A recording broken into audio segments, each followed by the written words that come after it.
தயவு பாகம் 2 அருட்பெருஞ்சோதி தனிப்பெரும் கருணை. நூலின் பெயர் அருட்பெரும் ஜோதி தனிப்பெரும் கருணை. சுத்த சன்மார்க்க பெருவிளக்கம் முற்பகுதி ப்ளஸ் பிற்பகுதி. அருளியவர் தயாநிதி சுவாமி சரவணானந்தா.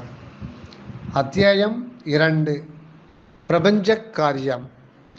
பிரபஞ்சக்காரியம் மேற்குறிக்கப்பட்ட அருட்பேரொளியின் நிறைநிலை பெருவெளியில் தோற்றி மேல் குறிக்கப்பட்ட அருட்பேரொளியின் நிறைநிலை பெருவெளியில் தோற்றி திகழ்கின்ற யாவும் கடவுட் பெரும் செயலே ஆகும். இதனை திருவுள்ளத்தின் சங்கற்பம் எனவும் சிற்றசைவு எனவும் கடவுள் சித்தம் எனவும் குறிப்பிடுவர் அகம் உணர்ந்த அறிஞர்கள். எங்கும் நிறைந்த ஒன்றான கடவுளின் பேரருட் பெரும் தயவின் செயலாக காண்கின்றார்கள் அருட்பெரும் செல்வர்கள். அந்த அருள் அல்லது தயவே அடிநிலை காரணமாயிருக்க அது அறிந்து கொள்ளப்படவும் அனுபவத்தில் ஏற்று ஆனந்தம் அடைய பெறவும் வேண்டித்தான் எல்லா புறக்காரியப்பாடுகளும் நிகழ்ந்து கொண்டிருப்பனவாய் உணரப்படும். எல்லாம் அறியவல்ல அருட்பெரும் கடவுள் எவ்வளவோ கால இயக்க முறைகளுக்கு பின் ஏற்பட போகும் மனிதனின் பேரின்பப் பெருவாழ்வுக்கு எப்படியெல்லாம் மாற்ற தோற்ற நியதி முறைகள் செயல்பட வேண்டும் என்பதை நன்கு அறிந்தே இந்த பேருலக காரியப்பாட்டை நிகழ்த்தி கொண்டிருக்கின்றார். அந்த செயல்பாட்டு தோற்றம் வண்ணமாய் விளங்குகின்றதாம். இந்த வண்ண தோற்ற உலக நிலையே பிரபஞ்சமாக பேசப்படுகின்றதாம். இனி இந்த ஐவண்ண பிரபஞ்சத்தை சற்று ஆராய்வாம். நில உலகில் வாழ வந்த மனிதனே மெய்யறிவு துணை கொண்டு யாவையும் ஆராய்கின்றான். இந்த ஆராய்ச்சி பருப்பொருளிலிருந்து படிப்படியாக நுண்பொருள் நிலை வரை அடைகின்றதாம்.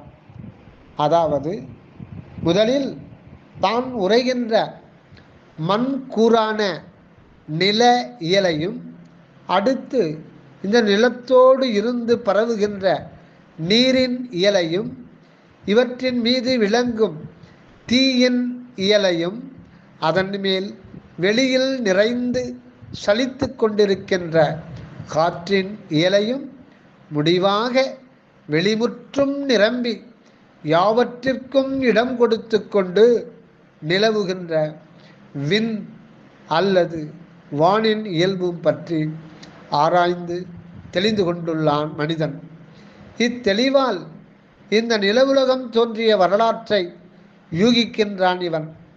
முதலில் அகண்ட வெளியில் வான்பூதம் இருந்ததாகவும், அந்த விண்ணில் சிற்றசைவு சலன சக்தியால் காற்று தோன்றி நிறைய இயக்கம் கொண்டதாகவும், அதன் பேர் இயக்கத்தால் தீபூதம் தோன்றி விளங்கினதாகவும், அத்தீயிலிருந்து சூட்டியல் குறைவு ஏற்பட்டு நீரக உயிரக நிலையுற்று தண்ணீராய் தோன்றியுள்ளதாகவும், அந்நீர் நிலையிலிருந்து கடின கருமூலகங்கள் உண்டாகி மண் பொதி உலகத் தோற்றம் உண்டாகியுள்ளது எனவும் கண்டுகொள்ளப்பட்டிருக்கின்றதாம். ஆகவே வான், வளி, தீ, நீர், நிலம் ஆகிய ஐந்தும் ஒன்றில் ஒன்றாய் தோன்றி இந்த உலகம் யாவுமாய் விளங்குகின்றது என்பது தெளிவாம். அற்புதமான இந்த ஐம்பூத நிறை உலக நிலைதான் பிரபஞ்சம் என்ற காரணப் பெயரால் குறிக்கப்பட்டுள்ளதாம். பஞ்சம் என்றால் 5 என்று அர்த்தம். பிற என்ற உருபு உயர் சிறப்புத்தன்மையை சுட்டுவது. இதனால் தோன்றியுள்ள உலகம் முற்றும் இச்சிறந்த ஐம்புதச் சேர்க்கையால் உருவாகி விளங்கும் உண்மையே பிரபஞ்சம் என்ற சொல்லால் பொருளாக்கி கொள்ளப்படுகின்றதாம். ஐம்பூதங்களில் தலையாயது வான் என்று கண்டுரைத்தவர்கள் நமது ஆன்றோர். பிறர் இந்த வானின் இயல்பை அறியாது விடுத்தனர். இவர்களின் உலகவெளி மண், நீர், தீ, கால் அதாவது காற்று என்னும் நாற்பூதங்களே நிரம்பியுள்ளதாக கொள்ளுவர். புலன் அறிவு ஆராய்ச்சி இந்நான்கு நிலைக்கு மேல் செல்லக்கூடியதாய் இல்லாததால் விண் நிலையை மறுக்கின்றார்கள் இந்த புலன் நெறியாளர்கள். புலன் நெறி கடந்து மேலேறி சென்ற நம்மனோர் அகமிருந்து கண்ட மெய்யுணர்வாம் அறிவு நிலையே வானாக உள் விளங்குகின்றதாம். புலன் நெறி கடந்து மேலேறி சென்ற நம்மனோர் அகமிருந்து கண்ட மெய்யுணர்வாம் அறிவு நிலையே வான் ஆக உள் விளங்குகின்றதாம். இந்த உள் ஒளிர் வான்நிலையே ஆகாசம், அதாவது ஆ பிளஸ் காசம் ஆகாசம், ஆகாயம், அம்பரம் என்றெல்லாம் வர்ணிக்கப்படுகின்றது. இந்த அகம் ஆகிய ஆன்மாகாசத்திலிருந்து நம் புற உயிர் உடம்பாம் காயம் என்னும் சிற்பிரபஞ்சம் தோன்றி விளங்குகின்றதே போல் புற வான்புதத்தினின்றே உலகப் பிரபஞ்சம் தோற்றியுள்ளது என தெளிந்து கொள்ளலாம். அடுத்து வான்பூத விளக்கம். வான்பூத விளக்கம் பொதுவாக 4 இயற்கை பொருள்களாம் காற்றும், தீயும், நீரும், நிலனும் பற்றி யாவரும் ஒருவாறு அறிந்து கொண்டிருக்கின்றனர். ஆனால் 5வதாகிய இந்த வான்பொருளை பற்றி அறிந்திருக்கின்றவர்கள் மிக மிக சிலரே ஆவர். அநேகர் வான் என்றால் நம் நில உலகை கவிந்துள்ள கவிகை, அதாவது குடை போன்ற வெற்றிடம், ஸ்பேஸ் தானே என்று தவறாக கருதி கொண்டிருக்கின்றனர். அது வெற்று வெளியே, வான் அல்ல. அவ்வெளியில் நிரம்பி நிலைத்து யாவற்றிற்கும் காரணப்பொருளாய் உள்ள ஒன்றே உண்மை வானாக குறிக்கப்படுகின்றதாம். அநேகர் வான் என்றால் நம் நில உலகை கவிந்துள்ள கவிகை, அதாவது குடை போன்ற வெற்றிடம், ஸ்பேஸ் தானே என்று தவறாக கருதி கொண்டிருக்கின்றனர். அந்த வெற்று வெளியே வான் அல்ல. அந்த வெளியில் நிரம்பி நிலைத்து யாவற்றிற்கும் காரணப்பொருளாய் உள்ள ஒன்றே உண்மை வானாக குறிக்கப்படுகின்றதாம். இக்கருத்தை ஏகதேசம் அறிந்து கொண்ட மேல்நாட்டு அறிஞர்கள் இந்த வானை ஈதர் என்ற சொல்லால் குறிப்பிடுகின்றனர். அதாவது ether meaning the subtle medium supposed to fill all the space. Ether meaning the subtle medium supposed to fill all the space. இது கொண்டு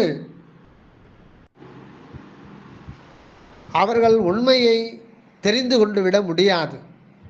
அகப்பொருள் உண்மையை கண்டால்தான் வான் உண்மையை உள்ளவாறு கண்டுகொள்ள முடியும். அகப்பொருள் உண்மையை கண்டால்தான் வான் உண்மையை உள்ளவாறு கண்டுகொள்ள முடியும். நிலைத்த கட்புலனாகா, நிலைத்த கட்புலனாகா, அதாவது கண்ணுக்கு தெரியாத வான்பொருள் பெருவெளி நிரம்பியுள்ளதாம். இந்த வான்பொருளை இறைவன் என்று குறித்துள்ளனர் நம் தமிழ் அறிஞர்கள். இறை என்றால் நுண்மையானது, இறை என்றால் நுண்மையானது, நிலைத்து தங்கி இருப்பது என பொருள்படும். இவ்வுண்மை நம் வான் கருத்தையே கொண்டுள்ளதாம். இதனால் கடவுளை பரமாகாச சொரூபி எனவும் தகராகாச வடிவினன் எனவும் சிதம்பரநாதன் எனவும் குறித்துள்ளனர். இதனால் கடவுளை பரமாகாச சொரூபி எனவும் தகராகாச வடிவினன் எனவும் சிதம்பரநாதன் எனவும் குறித்துள்ளனர். இந்த ஆகாச வடிவில் பிரிவு அற்று இயக்கியல் காற்றம்சமாம் கால் கடவுள் திருவடியாம். இத்திருவடியின் புறச்செயலால் ஒளி நிறை உலகமனைத்தும் உருவாகி விளங்குகின்றனவாம்.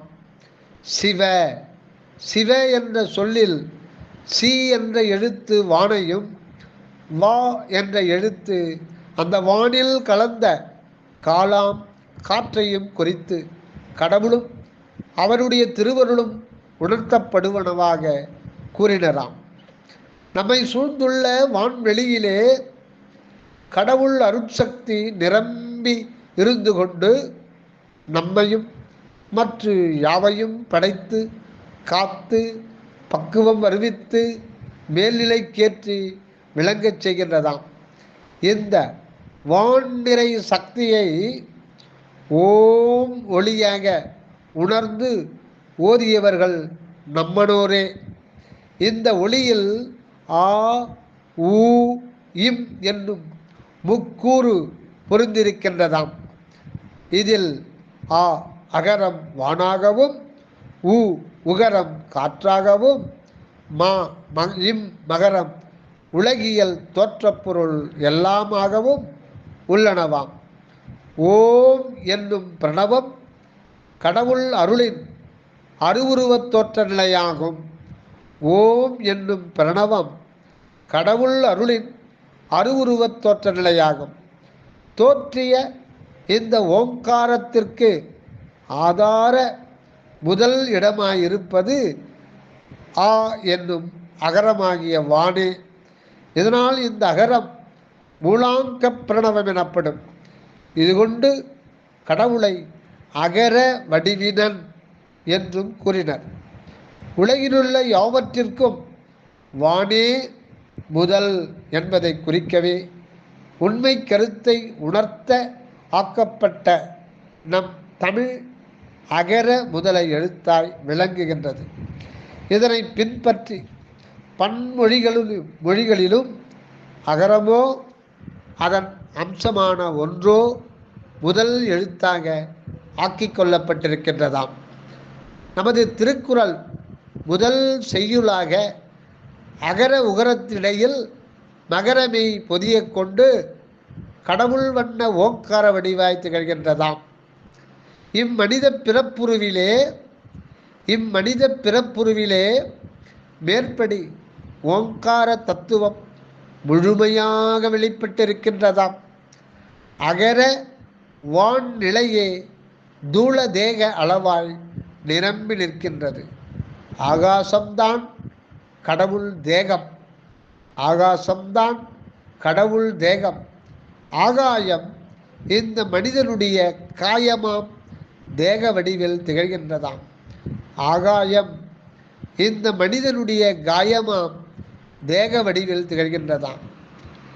மேலும் இம்மனித வடிவம் எஞ்சான் அளவும் இருவகை சுவாச உயிர்ப்பு காற்றும் ஆறறிவு விளக்கமும் கொண்டதை. மேலும் இம்மனித வடிவம் எஞ்சான் அளவும் இருவகை சுவாச உயிர்ப்பு காற்றும் ஆறறிவு விளக்கம் கொண்டதை அகர உகர மகரத்தின் 8, 2, 6 என்னும் எண் குறிப்போடு கலந்து 8 × 2 × 6 96 தத்துவ நிறைவு கொண்டதால் ஆய்ந்து கொள்ளப்பட்டிருக்கின்றதாம். முன் அண்ட நிலையில் கண்ட வான் கால் ஒளி நின்று உருவாகிய இப்பிண்ட தேகத்தில் மகரமே ஆன்மாகாசத்தின் மகர விளக்கு ஒளியாய் மகர ஜோதியாய் விந்துவாய் அருளொடு விளங்கி நின்று உயிர் உடம்பை தருவித்து கொண்டுள்ளதாம். இந்த விந்து பிரகாச ஆன்மாகாச நிலையை விண் என மொழியப்படுவது. இச்சொல் அடியாக தோற்றியுள்ளதே விண்டு ஆம். இந்த விண்டுவே விஷ்ணுவாக திரிபு கொண்டுள்ளது. வான் பொருளாம் சிவத்தை அரண் என்றும் வான் பொருளாம் சிவத்தை அரண் என்றும் விண்டுவை அரி என்றும் குறிக்க நேர்ந்ததின் காரணம், அரி என்றால் ஒளி என பொருள்படுவதுடன் அந்த ஒளியை உடையவன் தான் அரண் என கொல்லப்படுவதும் கொண்டு உரைக்கப்பட்டதாம். அரணுக்கு அரியல்லால் தேவி இல்லை என்று புனைந்து உரைக்கப்பட்டுள்ளதாம். அகம் ஆகிய வான் நிலை ஞானாகாசம் அல்லது சிதம்பரம், சித்து பிளஸ் அம்பரம் சிதம்பரம் எனப்படுவது. இந்த அகர வான்பதியிலே அருள் இயக்கச் செயல் எப்பொழுதும் விளங்கி கொண்டே இருக்கின்றதாகும். இதுவே ஆன்மாலயத்தில் ஆடும் கடவுள் திருச்செயலாகும். இக்கடவுளரின் அருள் இயக்கம் என்றும் என் நிலையிலும் ஓய்வு ஒழிவு இன்றி நடைபெற்று கொண்டே உள்ளதாகும்.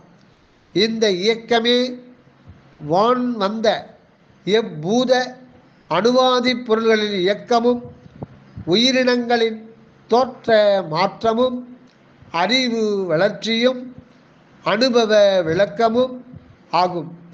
இந்த இயக்கமே வான் வந்த எந்த பூத அணுவாதி பொருள்களின் இயக்கமும் உயிரினங்களின் தோற்ற மாற்றமும் அறிவு வளர்ச்சியும் அனுபவ விளக்கமும் ஆகும். இந்த இயக்க உண்மையையே நம் நடராஜ நடன தத்துவமாகும். இந்த இயக்க உண்மையே நம் நடராஜ நடன தத்துவம் ஆகும். ஒரு ஆன்மாவின் புறச்சூழலாய் உயிர் உடம்புகள் தோன்றி விளைவதும் அழிந்து ஒழிவதும் திருநடனச் செயலாய் இருக்க, அந்த ஆன்மாவின் அக அனுபவ விளக்கமாக அறிவு பக்குவம் ஆதி முதல் வளர்ச்சி அடைந்து கொண்டே உள்ளதாம். இந்த அகப்பதியின் உண்மையே ஆடும் கடவுள் திருச்சந்நிதியில் அரிதுயில் கொண்டு கிடக்கும் பள்ளி கொண்ட பரந்தாமனாய் பகரப்படுவதாம். ஆம், சிதம்பர ஆலயத்திலே நடராஜர் நடனமாடிக்கொண்டே இருக்கின்றார். அவரது திருமுன்னர் கோவிந்தராஜர் பள்ளி கிடந்து தூங்காமல் தூங்கிக் கொண்டு ஒளிவர பார்த்து கொண்டே இருக்கின்றார். அறிவு வளர்ச்சி நிறைவுறும் இம்மனித பிறவியில்தான் எந்த ஆன்மக் கடவுள் ஞானம் வெளிப்பட்டு விளங்குவதாய் உள்ளது. அறிவு வளர்ச்சி நிறைவுறும் இம்மனித பிறவியில்தான் இந்த ஆன்மக் கடவுள் ஞானம் வெளிப்பட்டு விளங்குவதாய் உள்ளது. இந்நிலை ஏற்படுவதற்கு முன் இப்பிரபஞ்ச காரியம் எவ்வளவோ காலமாக நடைபெற்றாக வேண்டி இருக்கின்றதாம். வான் நின்று பூதாணுக்கள் தோன்றி பிண்டாண்ட நிலைகளாய் சுழன்று கொண்டிருந்தது. கோடி கோடி விண்மீன்களாய் ஆகியது எப்பொழுதோ. அந்த ஒவ்வொரு விண்மீனும் ஞாயிறு என நடுவிளங்க அதிலிருந்து பிரிந்து உருவாகிய கோள்கள் சாட்டையில்லா பம்பரம் போல சுழன்று கொண்டே வான் ரவியை வலம் வந்து கொண்டிருந்த காலம் எவ்வளவோ. அந்த கோலங்களிலே பல வகை பொருள்களும் சிற்றுயிர் இனங்களும் தோன்றி பல்கி பெருகி மாற்றங்கள் அடைந்து மக்களிடம் தோன்றியது எப்போ. இந்த மக்களினத்திற்கு உரிய மனம் பண்பு அடைய எத்தனை யுகம் ஆயிற்றோ. பண்பட்ட மனோ பகுத்தறிவிலே புறப்புலன் நிலை கடந்த அக ஆன்மஞானம் தோன்றியது என்றோ. வேதகாலம் எனப்படும் சில 1000 ஆண்டுகளுக்கு முன்பே தொல்காப்பியம் தோன்றியதாம். இதற்கும் முன்னரே இந்த ஆன்ம உண்மை வெளிப்பட்டு தமிழ் மொழிக்கே ஆதாரமாய் அமைந்து விட்டிருப்பதாம். அந்த காலம் முதல் அறிவுக்கு எட்டிருந்த இந்த ஆன்மா மனித வாழ்வில் எத்தனையோ விந்தைகளை கண்டுவிட்டது என்றாலும் இந்த ஆன்மா இம்மனித உருவில் வாழும் வரை புகழ்பட விளங்கிவிட்டு பின்னர் தேகத்தை நழுவவிட்டு மறைந்து போய்க் கொண்டிருப்பதுதான் பெருங்குறையாக உள்ளதாம். ஆம், மனிதனுக்கு பேரின்ப வாழ்வு ஒழியாது விளங்குவதற்கு தடையாய் வருகின்றது இந்த மரணமே ஆகும். இந்த இறப்பை நீக்கி கொண்டால்தான் மனிதனின் ஆன்மாவுக்கு என்றென்றும் அழியாத பேரின்ப வாழ்வு விளங்கும் என்பது உண்மை. ஆன்மாகாச வடிவம் அருட்பெரும் கடவுள் மயமானதே. இந்த அருள் இயக்கத்தால் ஆன்மாவை சூழ தேக தோற்ற இயக்கம் இருந்து கொண்டே உள்ளது. ஆனால் இச்சூழ்ந்து இலங்கும் வடிவம் இப்படி சூழ்ந்து இலங்கும் வடிவம் சதா ஆவதும் அழிவதுமாய் இருப்பதற்கு காரணம் ஆன்மாவுக்கு நித்தியானந்தமாகிய பூரண அருள்மய வாழ்வு உண்டாகாததால் ஆம். அருட்பொது விதியாக ஆணை செய்யப்படுகின்றவை மாயா தேக தோற்ற மாற்ற சூழல்கள். அருட்பொது விதியாக ஆணை செய்யப்படுகின்றவை மாயா தேக தோற்ற மாற்ற சூழல்கள். இச்சூழலில் இருந்தேதான் தஞ்ஞான உணர்வு ஏற்பட வேண்டி இருக்கின்றது. அதுவே பகுத்தறிவுக்கு அப்பால்பட்ட மெய் அருள் அறிவாக உள்ளதாம். இந்த அறிவு உண்டான போது மனிதன் தன்னை அகமிருந்து அனக நிறைவு கொண்டு அகண்ட வெளியெல்லாம் நிரம்பி என்றும் விளங்கி கொண்டிருக்கின்ற கடவுளான்ம வடிவினனாக கண்டுகொள்ளுகின்றான். இது முக்கியம். இந்த அறிவு உண்டான போது மனிதன் தன்னை அகமிருந்து அனக நிறைவு கொண்டு அகண்ட வெளியெல்லாம் நிரம்பி என்றும் விளங்கி கொண்டிருக்கின்ற கடவுளான்ம வடிவினனாக காண்கின்றான்.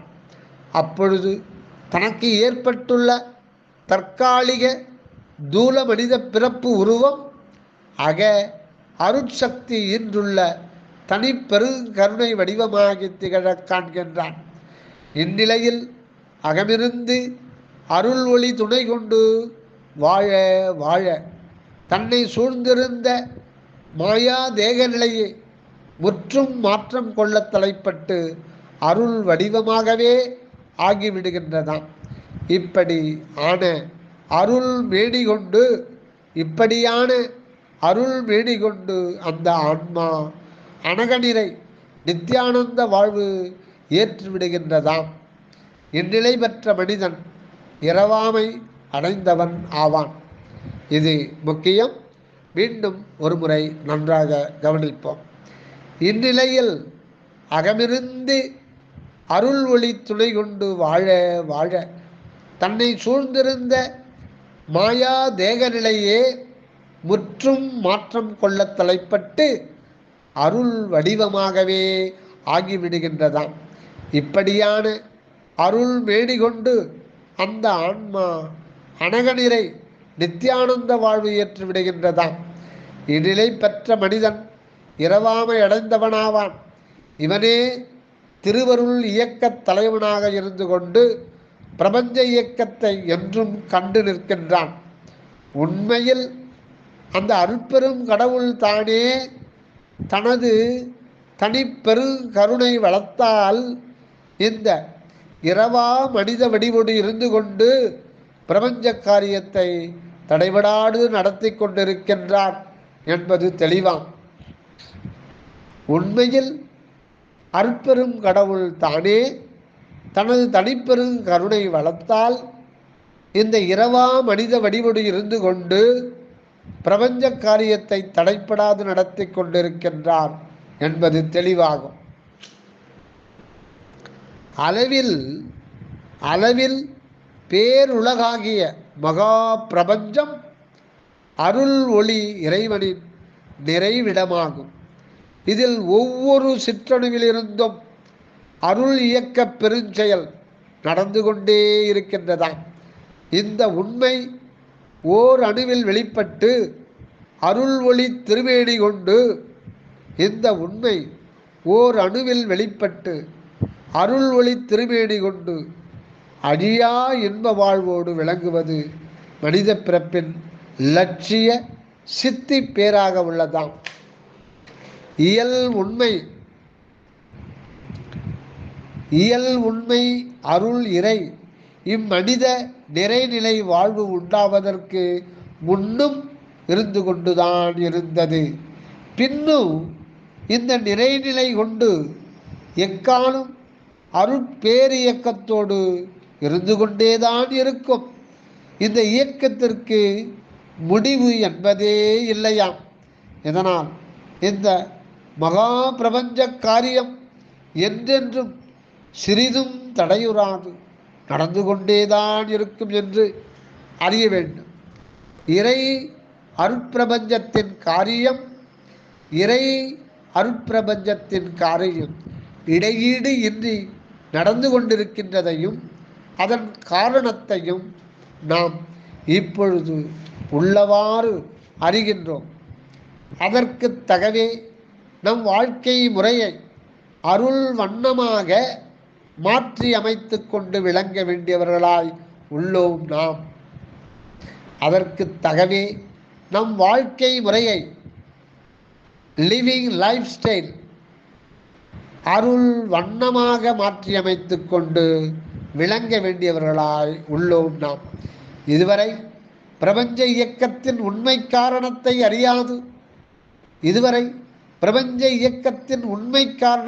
அறியாது அதற்கு மாறுபாடாக வாழ்க்கை முறையை வகுத்து கொண்டு அல்லலில் அடிந்து போய் கொண்டிருந்தது மக்களிடம். முற்றும் அகம் உணர்ந்த ஆன்ம ஞானியே பிரபஞ்சத்தையும் அதன் காரியப்பாடுகளையும் மாயை மித்தை என கருதி அவற்றிலிருந்து விடுபட்டு உள் ஒடுங்கி ஆன்ம லயம் உற்று ஆனந்த கடலில் மூழ்கி போனான். இந்த பிரபஞ்ச காரியம் அவனுக்கு வேண்டப்படவில்லை போலும் என்றாலும் அந்த ஆன்மாவாகியும் வேறு இல்லாததாகியும் என்றும் உள்ள இறைவன் தன் அருளால் தன்னை சூழ பிரபஞ்ச காரியத்தை நொடியும் நிறுத்தாது நடத்தி கொண்டே இருக்கின்றான் என்பது அனுபவம். இதனால் மனிதன் சூழ இருக்கும் பிரபஞ்சத்தையும் அதன் காரியப்பாட்டையும் அலட்சியமாகவோ வெறுப்போடோ நோக்கியும் அப்பிரபஞ்ச காரியத்தால் ஆன தன் உயிர் உடம்பை ஆன்மஞானம் அடையும் வரைதான் துணைக்கு உற்றதாகவும் மேலே ஆன்ம வாழ்வில் புற உடம்பு தேவைப்படுவதில்லை, துறக்கப்படவே வேண்டும் என்றும் தீர்மானித்து விட்டிருந்தான். இது எவ்வளவு அறியாமை! இறை அருள் இயக்கச் செயலுக்கு மாறுபாடானது இந்த தேகாதி பிரபஞ்ச துறவு என்பது உண்மையன்றோ? ஆகையால் இந்த இயக்கம் அற்ற ஒடுக்க முறை உலகியல் நெறிக்கு முழு பயன் தராது போகின்றதாம். இப்படி போனதாலேதான் புலன்னெறி விஞ்ஞானத்துறையில் வேகம் கொண்டு முன்னேறத் தொடங்கிற்று.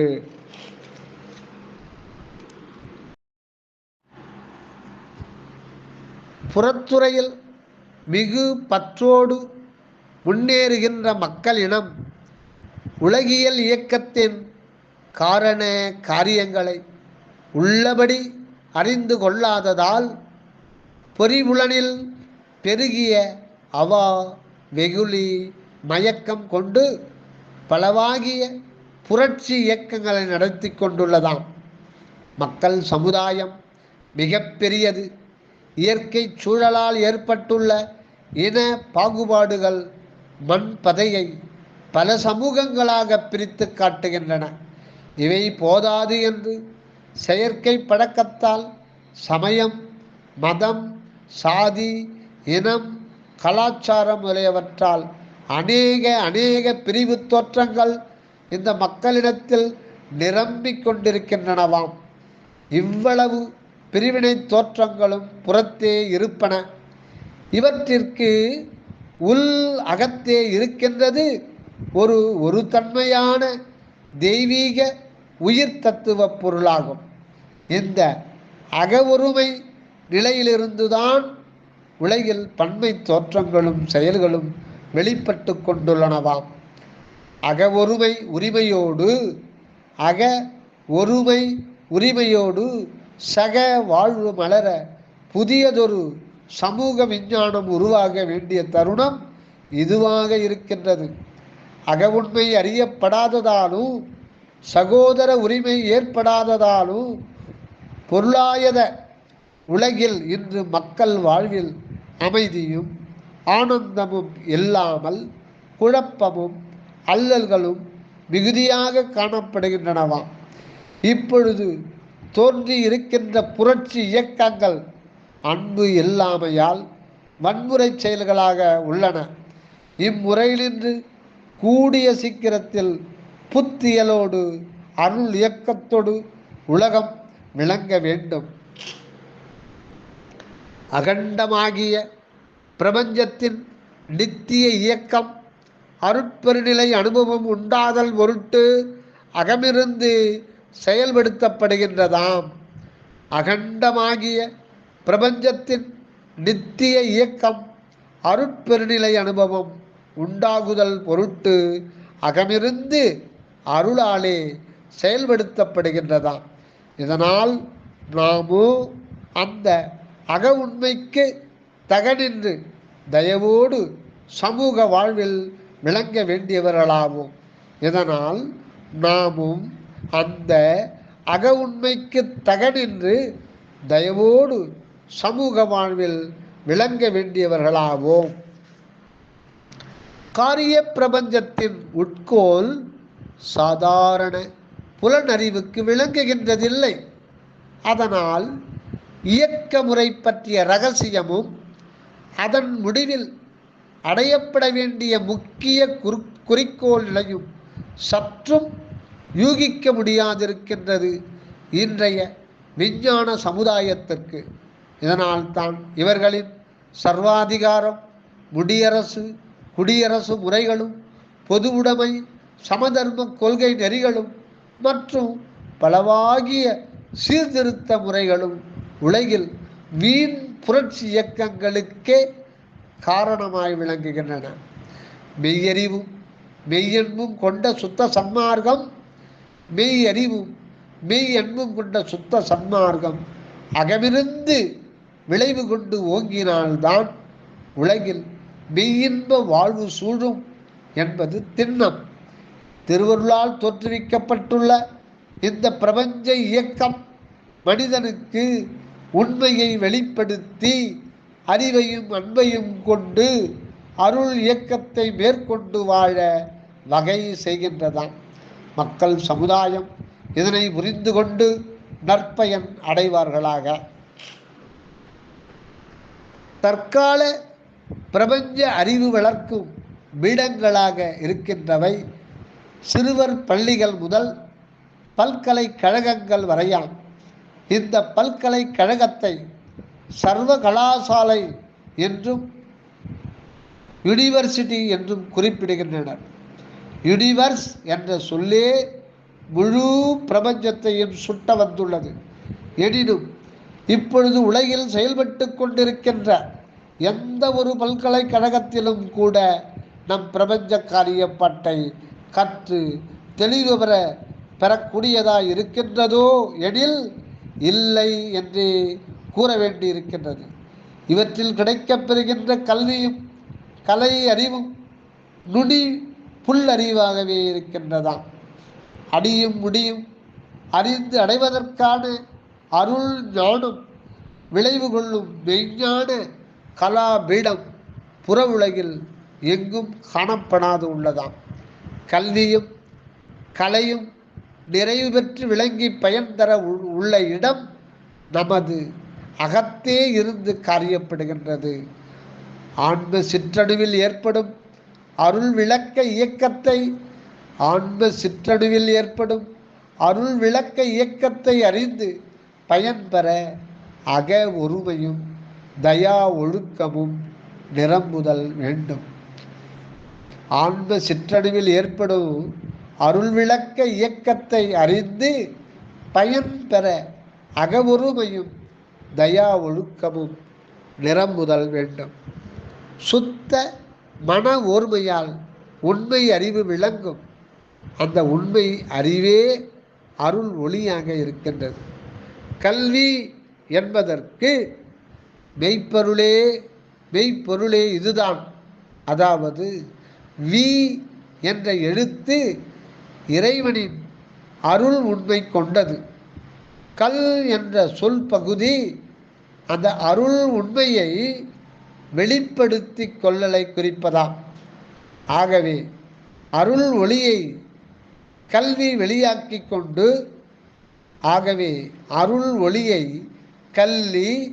வெளியாக்கி கொண்டு பிரபஞ்ச காரியப்பாட்டோடு விளங்கலே உண்மை கல்வியின் உருவயன் ஆகும்.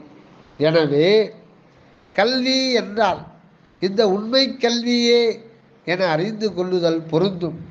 இதனை சாகா கல்வி என கூறுவர் சுத்த சன்மார்க்கர். சாவா நிலை அறிந்த தமிழ் ஞான சித்தர்கள்தான் இக்கல்விக்காகவே தமிழை உருவாக்கி தந்துள்ளனர்.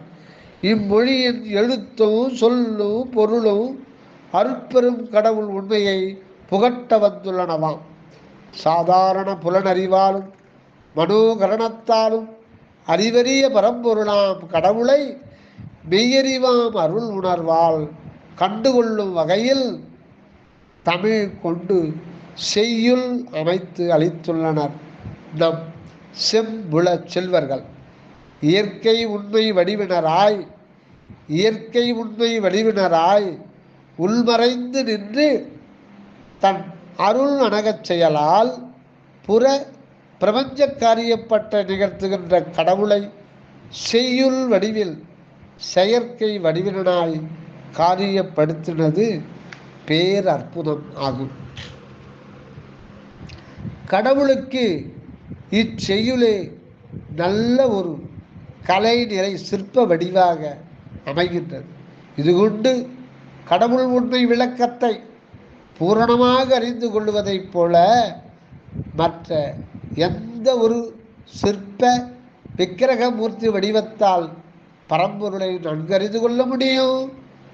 புற விக்கிரகங்கள் மனதை கவரலாம், பக்தரை பரவசப்படுத்தலாம், நம்பிக்கைக்கு தக்க காரிய சித்தியை கொடுக்கலாம். ஆனால் உன்னின்று உலகெல்லாம் காரியப்படச் செய்கின்ற அருட்பெரும் கடவுளை அருள் உணர்வான் மெய்யறிவால் அன்றி காண முடியாதே. ஆதலின் அருள் உண்மை விளக்கம் தரவல்ல கருவியாக அமைந்த இறைவண்ணத் தமிழை செய்யுளாக ஆக்கி தந்துள்ளது எவ்வளவு பெருமைக்குரிய விஷயம். பிற மொழி துணையால் இக்கடவுள் விளக்க உண்மையை கண்டுகொள்ளக்கூடாதோ எனில் கண்டுகொள்ளலாம். ஆனால் எம்மொழியும் நம் தமிழை போல் நேரடியான கடவுள் விளக்க தொடர்பு கொண்டுள்ளதாய் ஆக்கப்படாதிருத்தலின் அப்பிற மொழி துணையால் நிறை விளக்கம் தர வேண்டில் பலபட விரித்து பல வகை துணைகளை கொண்டு விளக்கி கூற வேண்டியிருப்பதாம். நம் தமிழின் ஒரு எழுத்தையோ ஒரு சொல்லையோ இறை உண்மை வெளிப்பட விளக்க பல நூறு சொற்கள் வேற்றுமொழிக்கு தேவைப்படலாம். இதனால் தமிழின் சிறப்பு நன்கு விளங்குவதாம். மேற்குறித்த நம் தமிழின் உயர் சிறப்பை உலகமெல்லாம் கண்டுகொள்ளல் வேண்டும். கலைக்கழகங்களில் இத்தமிழ் ஆராய்ச்சிக்கு ஒரு முக்கிய இடம் தர வேண்டும். இளமையில் கல் என்பதற்கு ஒப்ப சிறுபோதிருந்தே மக்கள் உள்ளத்தில் இறைவன் வித்தை கூட்டிடல் வேண்டும். அது காலத்தை நினைவு கொண்டு அகில உலக சமுதாயத்திற்கு பெரு நலம் வழங்கும். பிரபஞ்ச காரியம் எப்படி அருள் நியதியால் பிறழ்ச்சியும் தடைபாடும் இன்றி என்றும் நடைபெற்று கொண்டிருக்கின்றதோ அதுபோல தனி ஒரு மனிதனும் தன்னை சிற்பிரபஞ்ச வடிவனாக கண்டு கொண்டு அருளால் என்றும் செயலோடு விளங்கி கொண்டு வாழ்தல் முறையாகும். தயவு அருட்பெரும் ஜோதி, அருட்பெரும் ஜோதி, தனிப்பெரும் கருணை, அருட்பெரும் ஜோதி.